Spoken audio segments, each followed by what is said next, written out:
오늘 말씀의 제목은 억울한 결백입니다.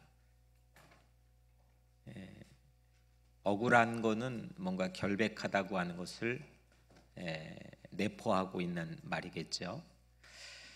여러분들도 억울할 때가 있으신가요? 억울할 때가. 김명숙 집사님이 씩 웃으시면서 아주 많다는 억울할 데 없는 사람이 어디 있겠습니까?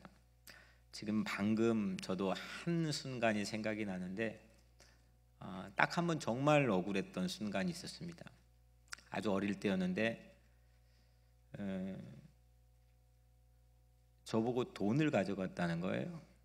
돈을 가져갔다는 건데 이유가 그걸 본 사람도 없고 또 그걸 목격한 사람도 없는데 제가 고아원에 산다는 이유만으로 돈이 없어졌는데 그 돈을 갑자기 저에게 추궁을 하는데 결과는 그냥 제가 가져간 걸로 끝났습니다.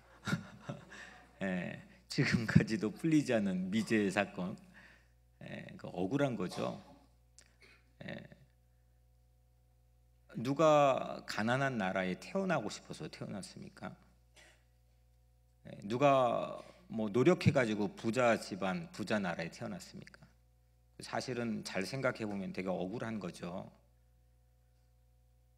이제 막 갓난 아이가 부모 앞에서 죽어가는 모습을 볼 때 그 정말 억울한 거죠. 아이 입장에서도 부모 입장에서도. 또 억울한 누명을 쓸 수도 있고 또 안 그랬는데 그랬다고 괜한 소리를 듣기도 하고 크고 작은 많은 일들 우리 삶에서는 억울한 상황들이 있습니다. 그때 우리 억울하면 마음의 속에 할 말이 가득해져요. 그 억울함을 결백을 증명하기 위해서 하고 싶은 말이 가득하지요. 그때 그 말을 들어줄 사람이 진위를 판단하지 않더라도 그 말을 들어주기만 하는 사람이 있어도 나에게는 그 상황을 뚫고 나갈 용기가 생기게 됩니다. 그래서 우리에게는 물론 기도가 있죠. 기도. 채널을 틀면 언제든지 턴온이 되는 하나님이 내 이야기를 어떤 얘기도 다 들어주신다네요. 그리고 어떤 상황에서도 언제든지 그 이야기를 다 들어주신다는 거예요. 참 우리에게는 참 복받은 선물이죠. 가시청 지역이 있고 TV도 난시청 지역이 있습니다. 아주 섬이나 아주 그 오지 같은 곳은 TV 시청을 하지 못하는 그래 난시청 지역이라고 그러죠. 근데 이 기도는 난시청 지역이 없어요. 모든 사람들이 어디에서건 하나님께 기도하면 하나님이 들어주시는 줄로 믿습니다. 내 억울한 얘기 세상에 하소연하고 또 세상에 풀어줄 그런 공간이 없다 할지라도 여러분들 꼭 기도하셔서 하나님께서 여러분들을 들어주시고 또 마음을 시원케 해주시고 위로해 주시고 또 그 문제도 해결해 주시기를 간절히 축복합니다. 우리 욥기를 쭉 보고 있는데 오늘 8번째 시간입니다. 욥기 아마 이렇게 중간 부분을 여러분들이 메시지를 들을 기회는 조금 가하게 얘기하면 이번 기회 아니면 없을 가능성이 매우 큽니다. 여러분들의 인생에서. 그래서 이 욥기를 8번째 쭉 우리가 보고 있는데 3명의 친구가 욥을 찾아왔죠. 고난받고 있는 모든 걸 다 잃어버린 욥을 찾아왔습니다. 그리고 욥을 위로하기는커녕 욥의 마음에 상처를 주었습니다. 그를 비난했습니다. 네가 지금 이 고난받고 있는 이 모습은 거꾸로 거슬러서 너에게는 분명히 잘못이 있기 때문이야. 이거를 제가 인과응보라고 말했습니다. 세상의 논리를 갖다가 신앙의 논리로 둔갑해 욥을 비난했습니다. 이제 이 세 친구가 번갈아 가며 3번씩 각자 3번씩 그러니까 총 9번이죠. 변론을 다 끝내고 욥이 그거 다 듣고 오늘 마지막 법정에 가면 3세판 항소를 할 수 있잖아요. 그리고 마지막엔 최후 변론을 합니다. 억울함이 없게 하기 위해 마지막 할 말 다 해봐라 이거죠. 한국의 민주화 운동을 할 땐 그 민주화 인사들이 감옥에 들어갈 때 그 최후 변론 내용을 깨알같이 기록을 해서 그걸로 한국의 이제 민주화 운동을 했던 사람들이 공부를 하고 마치 교과서처럼 사용했던, 아프리카 남아프리카 공화국 넬슨 만델라도 그랬고 또 여기 마틴 루터 킹 목사님도 마찬가지고, 그래서 세계 도처에 뭐 바울도 마찬가지고 최후 변론했던 내용들, 이런 내용들은 상당히 억울한 결백을 가지고 있는 자의 최후 변론은 상당히 중요한 교과서 역할을 역사 속에 해왔습니다. 오늘 우리가 읽은 내용은 욥의 최후 변론입니다. 이 이야기하고 욥은 별로 말하지 않습니다.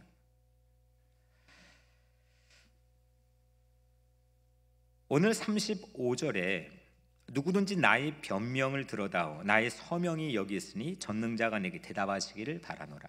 아무도 들어줄 사람이 없다는 거예요. 하소연할 데가 없다는 겁니다. 내 억울한 결백을, 내 변명을 누구라도 들어주면 좋겠다는 거죠. 하나님, 전능자 하나님도 침묵하고 있다는 겁니다.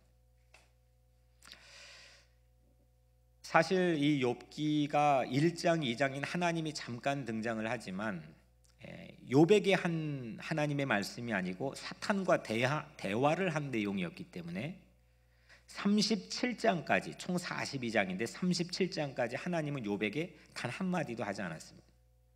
하나님에게 말씀을 들어본 적이 이 욥기 안에서는 없습니다. 38장부터 갑자기 한 70여 개의 질문들을 하나님이 욥에게 쏟아붓기 시작하는데, 오늘 이 최후 변론을 하는 31장 안에서는 욥이 하나님에게 어떤 말씀도 듣지 못합니다. 하나님의 침묵 때문에 더 괴로워합니다. 억울한 결백은 본인 입장에서는 속 터지는 일이죠. 그리고 이 전후 사정을 다 알고 있는 사람이 무력하게 옆에서 그를 관찰하고 지켜본다면 그거 참 안타까운 일일 겁니다. 이때 침묵은, 아무도 들어준 사람이 없는 침묵은 그 상황을 훨씬 더 악화시키고 또 무겁게 만드는 것 같습니다. 제가 잠깐 여러분들에게 소설 하나 얘기를 하려고 하면, 제가 한 20년 전에 한국에서 읽었던 노란색 표지의 침묵이라고 하는 엔도 샤쿠의 작품입니다. 이게 몇 해 전에 영화로도 나왔더라고요. 한국에도 사일런스라고 한국에도 개봉이 됐습니다. 그 이야기를 잠깐 여러분들에게 들려드리려고 합니다. 1620년 전후로, 1600년 전후로 일본의 기독교에 아주 큰 부흥이 있었습니다. 지금으로 생각하면 격세지감이죠. 지금은 전체 인구의 1점 몇 프로밖에 되지 않으니까요. 한 포르투갈 선교사가 들어갔는데 그 선교사로 인해서 무려 80만 명이 예수를 믿게 되고, 그냥 우리처럼 그냥 교회 출석하고 믿는 게 아니고 거의 뭐 죽음을 불사하고 믿는 사람들이 그 안에 일본에, 특히 일본의 최남단 부산과 가까운 큐슈 반도 열도에 생겨났습니다. 그런데 갑자기 일본 그 땅에 기독교 박해가 생겨났습니다. 1800년 중반에 메이지 유신이 일본에 생겼는데, 그때까지 한 250년, 정확히는 259년 동안 그때 기독교 박해로 순교한 사람들의 숫자가 무려 250만 명에서 300만 명입니다. 제가 그 스터디를 안 해봐 잘 모르겠지만 로마 제국하에서 초대 기독교인들이 얼마나 죽었는지 인구를 제가 가늠할 길이 없어 비교가 불가능하고, 또 그 안에서 많은 순교자들의 역사들을 제가 공부를 안 해봐 잘 모르겠지만 이보다 더 한 지역에서 그 시대에 많은 순교자를 배출했던 곳이 또 있을까? 좀 제가 반문할 정도로 거의 독보적으로 순교자를 많이 배출했습니다. 그래서 한국은 기독교 인구가 이렇게 많고 급속한 기독교 부흥이 있음에도 불구하고 아직 세계에서 가장 영향력을 미치는 신학자를 한 명도 배출을 못했습니다. 한 명도. 근데 일본은 1점 몇 프로밖에 안 되는데도 불구하고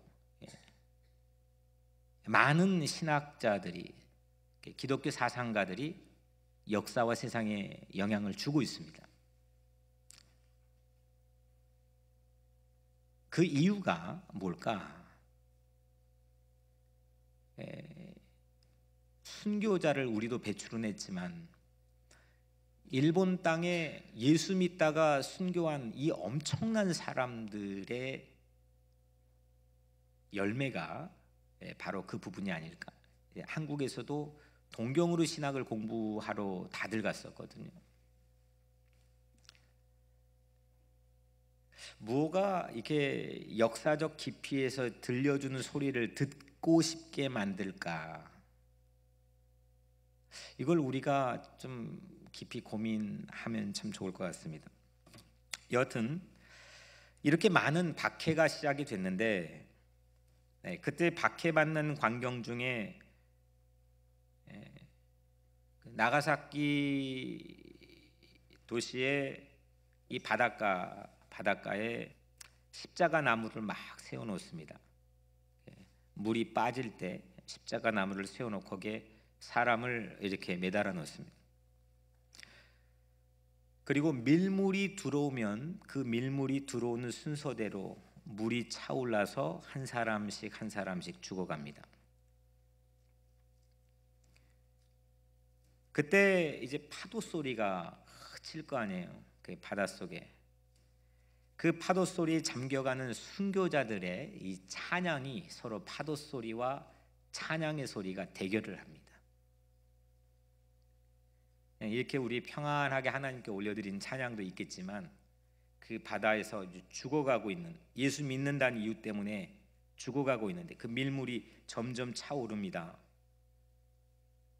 그런데 그 파도 소리에 지지 않으려고 사람들이 찬양을 하는데 그게 대결을 합니다.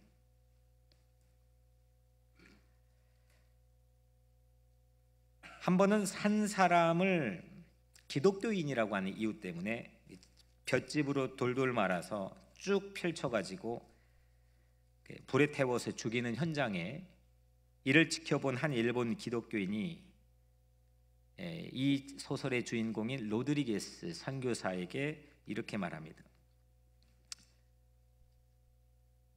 이런 시험조차도 하나님의 뜻입니까? 그저 저는 주님처럼 기도만 해야 되는 겁니까? 왜 이런 끔찍한 시험을 겪어야 됩니까? 왜 저의 마음 속에는 나약함만 보이는 겁니까? 저들의 비명을 주님은 들어주셨을까요? 왜 하나님은 이런 고통을 보고도 침묵하시는 겁니까? 그들은 외부의 박해와 핍박과도 대항해 싸우고 있었지만 사실은 하나님의 침묵과 그들은 씨름하고 있었습니다.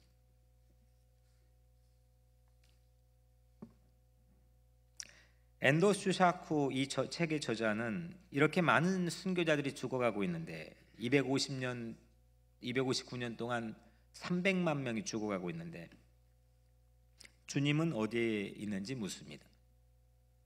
20세기를 지배했던 대부분의 사상가, 철학가들, 신학자들은 유태인 600만 명의 학살을 경험한 장본인이든지 아니면 그를 옆에 목격했던 사람들입니다. 결국은 상상을 할 수 없는 엄청난 시련과 고난을 경험했던지 집단적인 공동체적인 그 사실을 목격하고 증언할 수 있는 삶의 자리에 있었던지 이것이 우리를 더 깊고 진지하게 만들어주는 것 같습니다.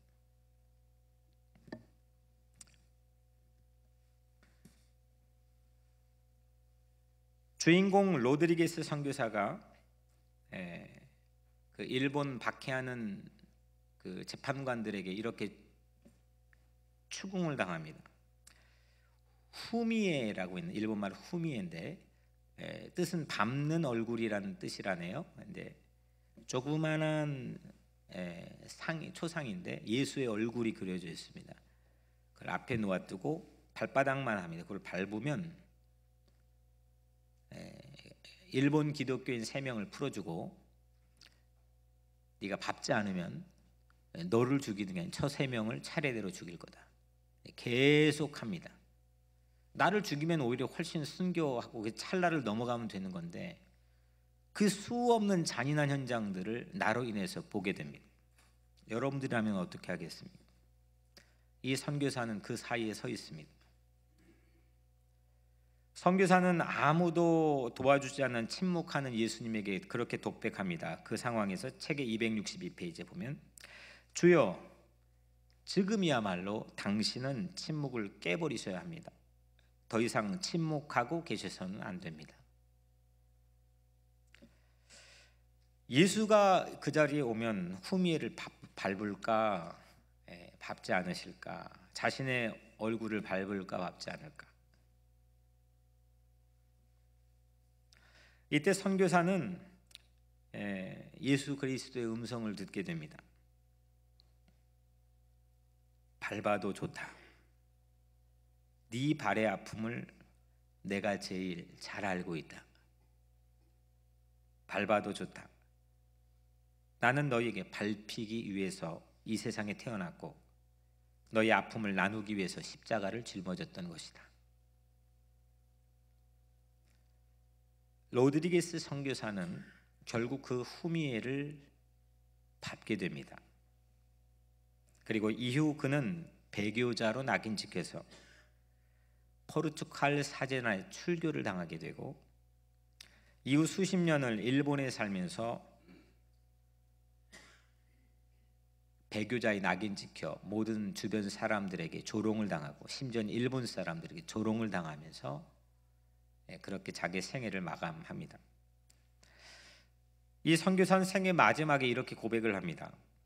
저는 이 부분에 참 많은 은혜를 받았는데 나는 그들을 배반했을지 모르나 나는 결코 그분을 배반하진 않았다. 지금까지와는 다른 형태로 그분을 사랑하게 되었다. 내가 그 사랑을 알기 위해서 오늘까지 모든 시련이 필요했나 보다. 그분은 결코 침묵하고 있었던 게 아니다. 그분이 침묵하고 있었을지라도 오늘까지 내 인생에 그분은 여전히 함께하고 있었다. 나는 기독교를 버렸을지는 모르지만 예수를 버리지는 않았다. 저는 이 마지막 문장이 참 마음에 울림을 줬습니다. 기독교와 예수는 동일할 수도 있고 또 동일하지 않을 수도 있습니다. 이 역사에서 검증된 사실이죠. 예수가 기독교의 창시자이지만 그 기독교가 예수를 대변하는 얼굴이 되었던 적도 있고 전혀 다른 얼굴을 가지고 있었던 경험들도 지금도 아주 많이 있습니다. 우리는 예수를 믿는다라는 이 명제를 교회를 다닌다와 이퀄로 놓고 생각할 때가 많이 있습니다. 그래서 그 교리가 나를 삼켜버립니다. 나의 모든 것이 되어버립니다. 하지만 때로는 이 기독교와 예수를 우리는 따로 떼어서 진지하게 바라볼 필요가 있다고 생각을 합니다. 아주 긴 하나님의 침묵이었습니다. 무려 259년 동안이나 하나님의 침묵이 이어졌습니다. 억울할 때 그 침묵은 사람을 참 속상하게 하고 답답하게 하고 회복이 불가능한 깊은 상처를 주기도 합니다. 이 억울한 결백을 수십 년 품고 살았지만 이 선교사가 말하는 거죠. 나는 기독교를 버렸을지는 모르지만 그 후미에를 밟음으로 나는 예수를 버리진 않았다. 그 세 명, 연이어지는 세 명을 살리기 위해서 예수가 무엇을 위해서 이 땅에 왔는지 나는 그분을 대신했다라고 하는, 누구도 알아주지 않지만 자기 신앙 고백을 한 거죠. 이 소설은 실제 인물이었던 조세페 켈레라고 하는 포르투갈 선교사를 모델로 삼은 실제 이야기의 소설입니다. 로드리게스 선교사. 그는 하나님의 긴 침묵 속에서 하나님의 동행하심을 배웠습니다. 하나님의 침묵이 때로는 말씀보다 더 강함을 체험했습니다. 하나님의 긴 침묵을 보여준 장인 중의 장인이 욥이죠. 욥기가 총 42장인데 37장까지 그렇게 깊은 고난을 당하고 자녀들 다 죽고 가지고 있는 모든 것 다 상실하고 아내 떠나고 모든 사람들의 질시와 조롱을 받고 있는 그런 엄청난 고난의 한복판에서 하나님은 한마디도 욥에게 하지 않았어요.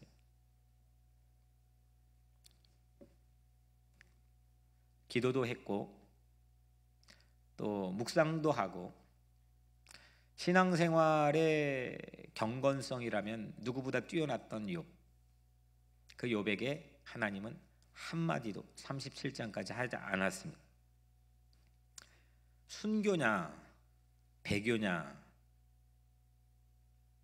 이런 상황이 여러분들에게 주어져 있지 않지만, 작게는 세상 우리 직장에 가서 식당에 가서 밥을 먹는데 사람들이 보고 있는데 내가 기도를 할 거냐 말 거냐, 나 예수를 믿는다는 게 뭐냐, 그 표징이 뭐냐, 이걸 확대시켜 보면 순교냐 배교냐, 이 선이 칼로 무자르듯이 선명할 수는 없다, 쉽게 판단할 수는 없다 라고 하는 것을 보여준 소설이 침묵입니다.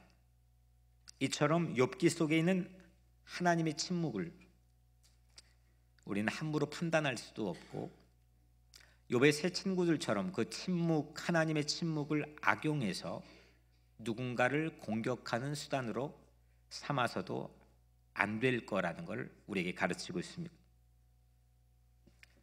하나님의 침묵을 악용하는 대표적인 사람이 욥의 세 친구들입니다. 하나님이 침묵하고 말하지 않는 것 같으면 얼른 그 자리에 끼어서 그건 어떤 것 때문에 그랬어 라고 금방 내가 판결자와 심판자 역할을 해버리는 경우들이 오늘날 교회 안에서도 또 이 성경 안에서도 우리에게 보여주고 있습니다. 우리는 이거에 익숙합니다. 들려줘야 되고 만져줘야 되고 체험되어지는 거에 익숙했던 이 세 친구들, 하나님의 침묵이 정말 하나님의 임재 방식 중에 하나였다라고 하는 걸 깨닫지도 못했고 익숙하지 못했습니다. 하나님의 침묵을 통해서 하나님은 임재하실 수 있는 거구나. 그러니까 우리가 기도할 때 조용히 침묵 기도하는 거, 우리 침묵 말고요, 하나님의 침묵을 통해 역사 속에서 아무 움직임이 없으시고 요지부동 움직이지 않으시고 아무 말씀이 없으시고 아무 활동이 없는 것처럼 보여지는 하나님의 침묵이 곧 하나님의 임재 방식이라는, 이거에 대해서 욥의 세 친구들은 문외한이었습니다. 그래서 친구들은 욥이 현재 당하고 있는 고난으로 욥의 신앙을 의심했죠.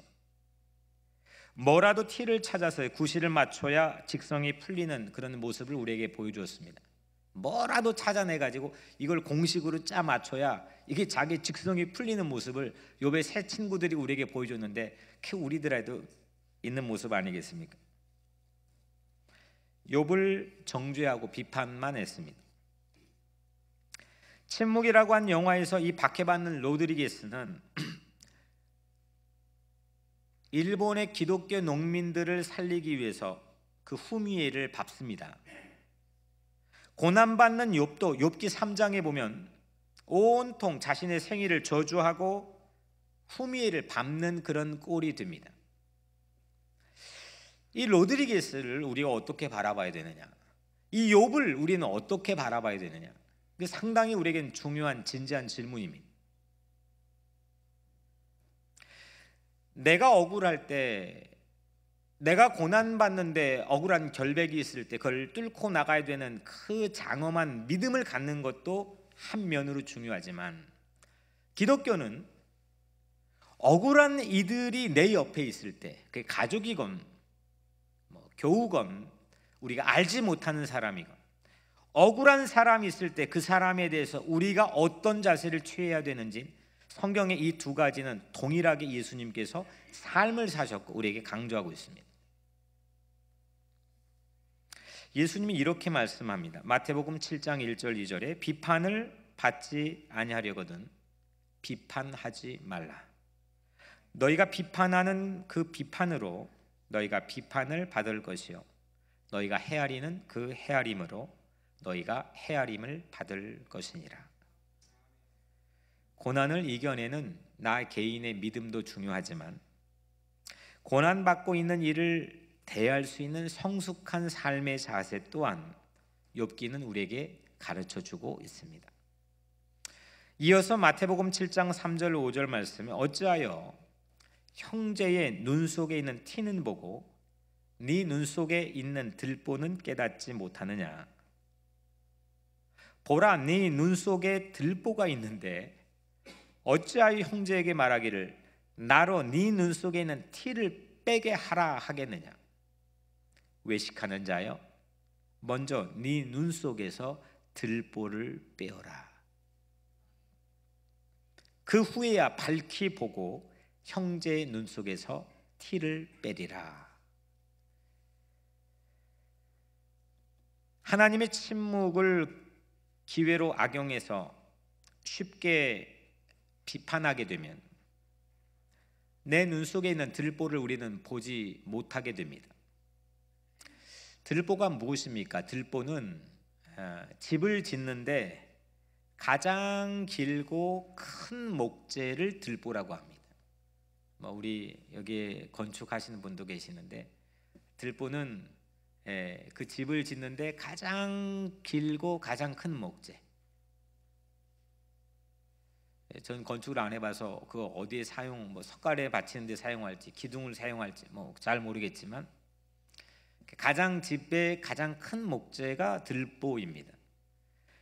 여기서 말한 티의 원어적 의미는 뭐냐? 이 들보에서 어쩌다 떨어져 나간 작은 조각이나 아니면 먼지를 티라고 말합니다. 그러니까 크기로 보면 비교할 수 없는 차이죠.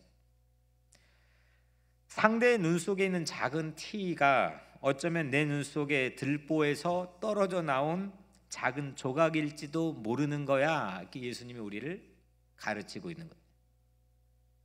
내가 누군가를 판단하고 비판하는 그 작은 티는 내 들보에서 떨어져 나온 작은 조각일 수도 있다는 겁니다. 혹시 고난받고 있는 이들이 우리 주변에 있다면 우리가 쉽게 판단하지 않고 먼저 자신의 들보를 꺼내 자기를 성찰하고 자기를 바라볼 수 있는 때로 삼아야 은혜가 되는 줄로 믿습니다.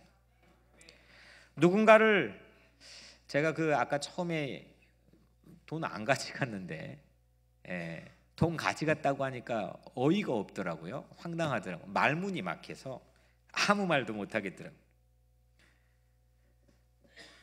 누군가가 억울한 삶의 자리에 있을 때 그 억울함을 풀어줄 수 있는 기회가 나에게 주어지는 건 그거는 축복입니다. 의외로 우리 주변에는 억울한 사람들이 알게 모르게 참 많이 있습니다. 하나님의 침묵은 그림을 화폭에 그린다면요, 거긴 새도 그리고 강도 그리고 산도 그리고 그런다면 그 그리지 않는 뒤에 있는 면을 우리는 배경이라고 그러나요? 배경이라고 그러죠. 배경이 없이 막 빼곡하게 그건 그림이 아니죠. 낙서가 될 수 있는 것. 특히 동양화는 그 배경, 여백의 미를 살리는 맛이 있는 거죠. 화폭의 대부분을 채우는 배경은 뭐냐? 하나님의 침묵입니다. 우리 인생의 화폭으로 삼아본다면, 제가 다윗을 관찰해 봤습니다. 이번 설교를 준비하면 다윗을 이잡듯이 찾아봤습니다. 다윗이 쓴 시편을 제외하고 성경에 다윗은 총 58장에 등장을 하더라고요. 58장. 그 중에 하나님이 침묵을 깨시고 우레처럼 개입하고 말씀하고 건들고 움직이고 다윗 편이 되어주는 장면은 그 58장 중에서 고작 80절밖에 되지 않습니다. 골리앗과 싸우고 또 주변국과 전쟁을 해 승전하는 그런 장면에 하나님이 이 80절 안에 하나님이 강하게 임재하고 개입하고 역사하고 말씀하고 응답하고 있습니다. 그런데 그 80절을 제외한 수백 절은, 58장의 나머지 배경의 수백 절은 사울을, 자기를 죽이려고 하는 그 사울 왕을 피해서 도망 이리저리 동굴로 다니고, 자기 세 번째 아들 압살롬이 쿠데타를 일으켜 맨발로 감람산을 눈물을 흘리며 도망가는 피난을 하고 그 심정을 기록한 게 시편 3편이죠.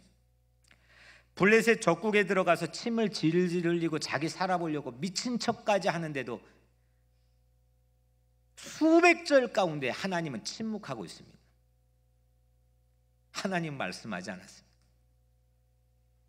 근데 그렇게 다윗을 관찰하다 보니까 다윗이 위대한 면은 이런 하나님의 침묵의 때에, 자기 인생의 배경에 수백 절이 되는 그 하나님의 침묵의 시간에 다윗은 시편에서 하나님이 나와 함께 한다는 하나님의 임재를 끊임없이 찬양했습니다. 놀랍지 않습니까? 하나님이 막 기도하는데 바로 응답이 들려줘가지고 그걸 기록하고 찬양한 게 아니고, 하나님이 기도하니까 막 신유의 은사가 나타나면 막 와 나와가지고 막 그걸 증언하고 찬양한 게 아니고,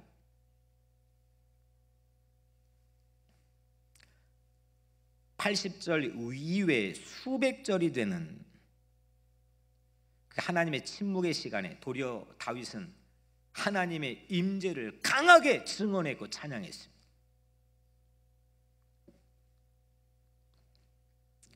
침묵은 인내를 만들고, 인내는 연단을 우리에게 제공해주고, 그 연단은 침묵 가운데서도 무언가 우레소리처럼 들려지는 막강한 임재의 소리를 들을 줄 알게 만듭니다. 이게 성경의 주인공들입니다. 아브라함을 우리가 한번 보면은 창세기 16장 맨 마지막 절에 보면 하갈이 아브라함에게 이스마엘을 낳았을 때 아브라함이 86세였더라. 그리고 13년 동안 하나님이 입을 닫고 계십니다. 창세기 그 바로 이어지는 17장 첫 절에 보면 아브라함이 99세의 여호와께서 아브라함에게 나타나서 그에게 이르시되, 그러니까 아브라함이 이삭의 약속을 받기까지 13년 동안 아브라함은 하나님의 침묵을 지납니다.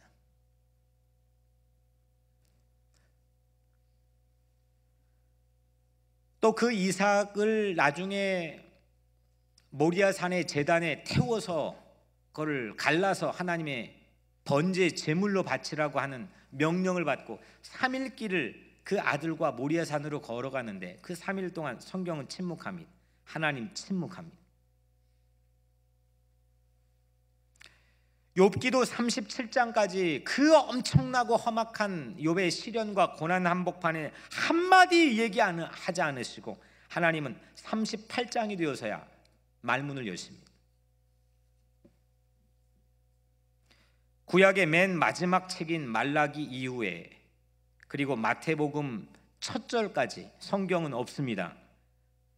하지만 그 400년의 빈 공간, 블랭크로 되어 있는 빈 공간, 하나님의 침묵이 있었습니다.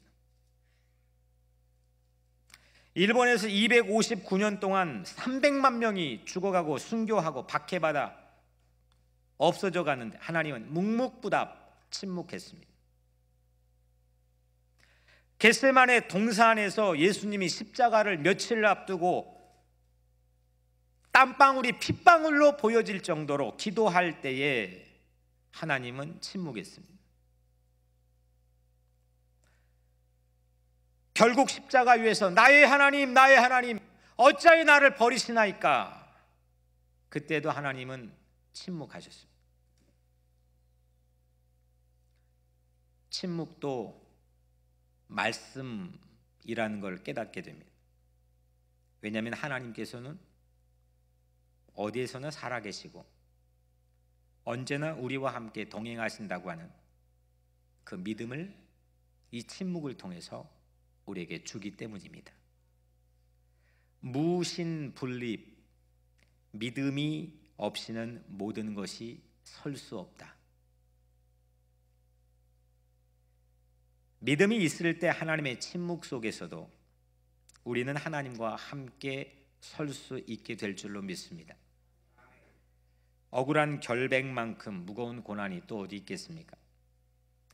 그때마다 인생의 화폭의 대부분의 배경, 사실 우리 각자 여러분들 한 사람 한 사람 인생의 대부분의 배경에는 침묵이 흐릅니다.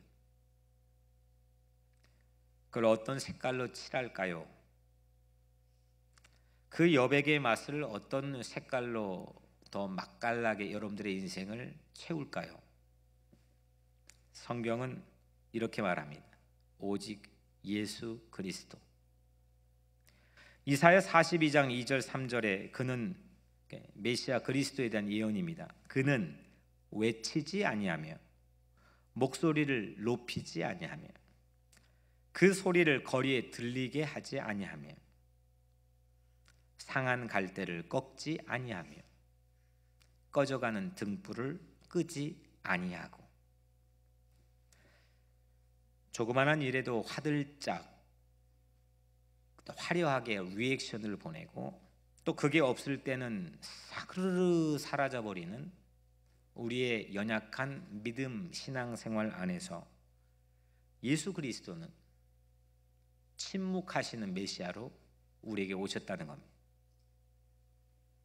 하지만 그 침묵하신 예수님이 상한 갈대, 남들은 버려버리는 포기하는 갈대도 꺾지 않고 보존하고 살려내고 꺼져가는 등불의 심지도 불어 끄지 않으시는 그분이 침묵하시는 메시아인 줄로 믿습니다. 물론 우리에게도 억울한 결백의 세상 순간도 있지만 여러분들 하나님 앞에서 누가 과연 결백하다 자신할 수 있겠습니까? 로마서 3장 10절 의인은 없나니 하나도 없으며, 우리 모두가 하나님 앞에서 결백하다고 할 수 없습니다. 그러나 하나님은 우리를 예수 그리스도의 보혈을 통해서 결백한 의인으로 삼아 주셨습니다. 십자가는 하나님의 침묵 속에서 하나님의 가장 강력하게 일하심의 증거 아닙니까? 이 십자가는 하나님 신이 침묵하고 신이 무력하게 아무 말 대꾸하지 않으시는 이 결정적 클라이막스의 삶의 자리에서 하나님이 모든 죄인을 의인으로 변화시키고 거듭나게 하는 가장 강력한 하나님의 일하심의 증거 아닙니까? 십자가, 하나님의 침묵 속에 더 강력한 하나님의 말씀을 듣게 되기를 주의 이름으로 축원합니다. 사랑하는 성도 여러분, 침묵이 우리 시간의 대부분입니다. 그 시간을 어떻게 해석하고 어떻게 바라보고 평가하는지에 따라 내 인생의 화폭의 그림은 전혀 달라질 수 있습니다. 하나님은 그 하나님의 침묵을 통해서도 우리의 안에서 일하시고 우리에게 임재하시고 하나님의 섭리와 계획을 이루어 가시는 위대한 분이신 줄로 믿습니다. 그 믿음을 가지시고 어렵고 고난이 있고 억울한 삶의 상황이 있을지라도 그거를 뚫고 이겨내고 누군가 억울한 이웃의 삶의 자리를 찾아가 성숙하고 근사한 모습으로 그들을 위로하고 살릴 수 있는 그런 여러분들의 삶이 되기를 주님 이름으로 간절히 축원합니다. 기도하겠습니다. 은혜로우신 하나님 감사합니다. 우리가 어찌 보면 하나님 앞에 결백할 수 없다는 게 우리에겐 큰 위로가 됩니다. 그래서 세상에 우리가 억울할 때도 그걸 이겨나갈 힘이 되고 명분이 쌓이고 나 같은 죄인을 살려주신 그리스도를 통하여서 우리는 세상에 나갈 수 있게 되었습니다. 하나님, 우리에게 힘을 주시옵소서. 우리에게 믿음을 주시옵소서. 우리를 주의 영으로 채워 주시옵소서. 예수님처럼 전국의 마지막에 승리할 수 있는 우리가 되게 하여 주시옵소서. 저들의 삶의 자리에 늘 함께 동행하시고 섭리하시고 계획하시고 이루어가시는 하나님을 바라보며 저들 이기게 하여 주시옵소서. 예수 그리스도 이름으로 간절히 기도드리옵나이다.